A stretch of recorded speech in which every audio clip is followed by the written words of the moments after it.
CBS loves to edit things a certain way. I mean, if we're judging by the 60 Minutes interview with one Kamala Harris, well, the BBC's hit with similar allegations. A whistleblower came forward and is accusing a show on the BBC of doing some wild stuff. I mean, this is so bad. This is so bad. You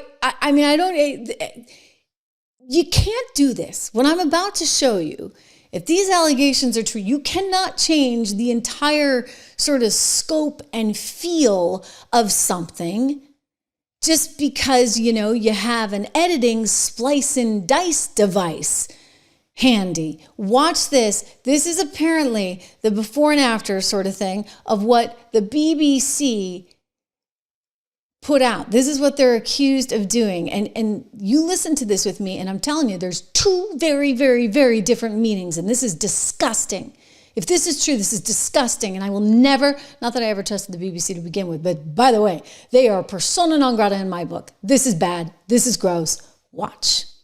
We're going to walk down to the Capitol, and I'll be there with you, and we fight.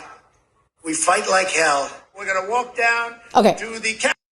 I want to stop for a second because that's what they aired, apparently, on this Panorama show that the BBC has. This is back over J6, okay? So that's what they aired. Listen to this again. We're going to walk down to the Capitol. Oh, wait. I want to show you. That's what actually happened, but this is what they aired. And we fight. We fight like hell. We're going to walk down to the Capitol. And we're going to cheer on our brave senators and congressmen and women. Okay, two very, very different clips.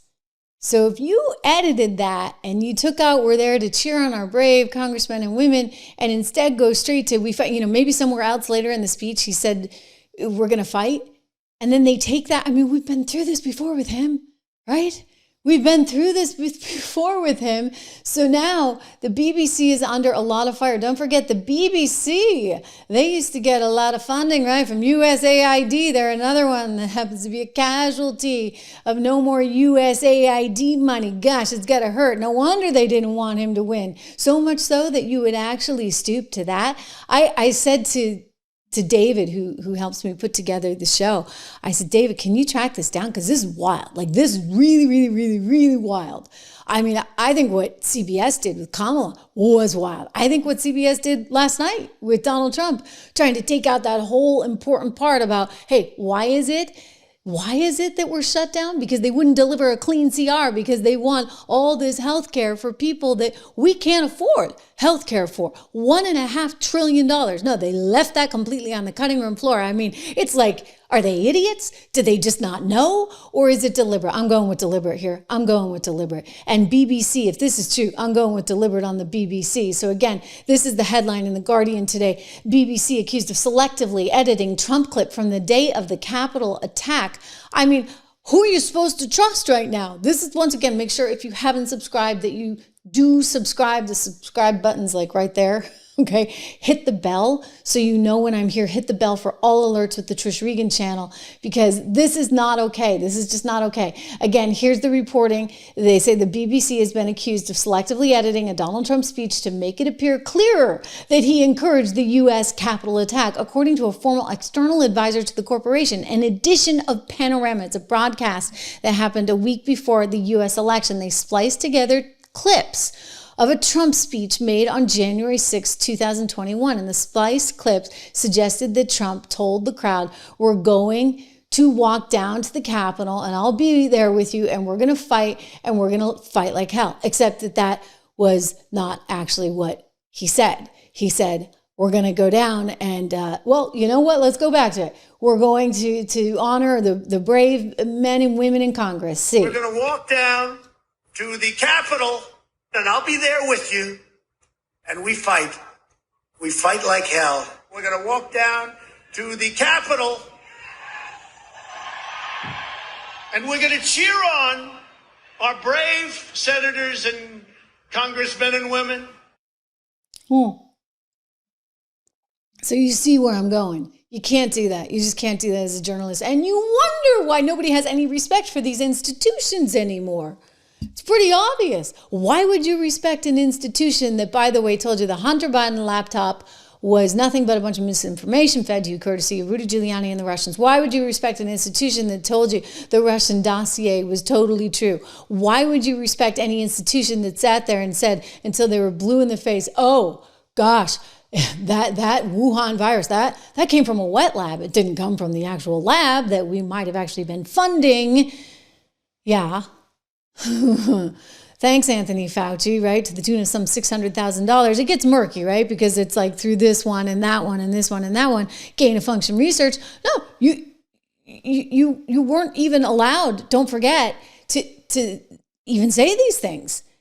And the mainstream media was cooking up their narrative that they wanted you to believe. And you know what? Thank goodness, because we have a diversity in news products these days, including right here on this show, you are hearing something different. And, you know, you have people that are willing to stand up to this bogus nonsense. But I'll just say it, like, it's not okay. I remember exactly what CBS did with their Kamala Harris interview. But just in case you don't, this one was on my shorts feed. Rather amazing how the mainstream media can edit these questions to make some people look better. The original. But it seems that Prime Minister Netanyahu is not listening. Well, Bill, the work that we have done has resulted in a number of movements in that region by Israel that were very much prompted by or a result of many things, including our advocacy for what needs to happen in the region. And they edited. But it seems that Prime Minister Netanyahu is not listening. We're not going to stop pursuing what is necessary for the United States to be clear about where we stand on the need for this war to end. Yeah, version 2 was better. Yeah, of course it was. They wanted Kamala to look better. And so they came up with a better edited version. And you know what's amazing? I was reading some CNN blog over the weekend, and CNN still has not come to terms with this. They have some media reporter. Is it Humpty Dumpty or Potato Head or something? Sean Hannity has a funny name for him. But anyway, he came out with this blog saying that it absolutely, that CBS didn't do anything to contort this. And I'm like, excuse me, did you not watch the same thing that I watched? Because that's a very different answer. Like, one actually seemingly makes sense and the other is a bunch of word salad. All right? I don't know how else you would describe that. I think they edited her to really help her out. But look what the BBC did to Donald Trump, allegedly. Again, this is per Whistleblower, and there's going to be an investigation, and they're going to have to answer to this because you don't do that, okay? You just don't do that. Like, this is journalism 101, for goodness sakes, people. So no wonder Trump was saying fake news, fake news, fake news, all from the beginning back in the day. Boy, oh boy, was he right.